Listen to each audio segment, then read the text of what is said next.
Coach, how did that unfold from your perspective? What did you see out there?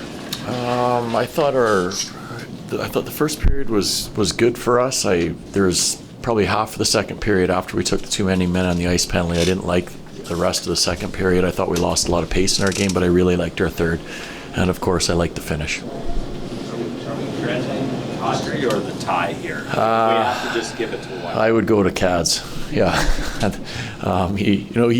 He scores big goals for us. Like even the power play goal, like that's a huge goal at that time of the game. And then I didn't like that he was sitting in the box for that length of time. But sometimes you stand and watch the players that are in the league, and Naz is one of them that.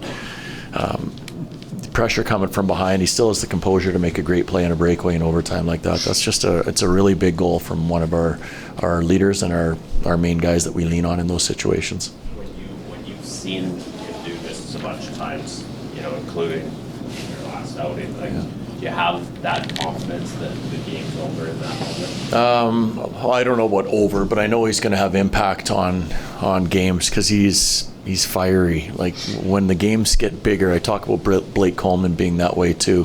When there's more on the line, they typically play their best hockey, and Naz is most definitely one of those guys. But he always has his engine revved like to 9, but when the games are more, he's pushing 10. So you can count on him when the games are on the line. Does it also feel like his engine gets revved up even more when he's in a heated tussle there with Montour? Oh yeah, you can tell he wasn't happy because he kept his gloves on for a reason. Like Naz has been around the block. He knows he's not going to get into a fight in that situation because then we lose him, and he knows that he's too important to be sitting for that long for us. So you've had him here for 3 years. You haven't seen him in the playoffs for the last 2 years, obviously playing here. Do you feel like that's something that he's like going to lead this team? Like it's kind of a determination. From him and from others, I do feel like this is like our playoff. So I think we're seeing playoff Naz, we're seeing playoff like Hubie. There's different players that we're seeing right now because they understand the situation that we're in. We have to find a way to get as many points as we can, and whether you're up or you're down, you have to make sure that you stay in games like we did tonight. You mentioned not liking the second half of the second, but really liking the third. In your mind, what was the big difference between how your team was playing and executing in the third compared to before? Well, the word you used, execution. Like the second half of the second period, we missed clean passes, and I think because you're lacking a little bit of execution, you lose the pace in your team game. In the third period, passes were on the tape.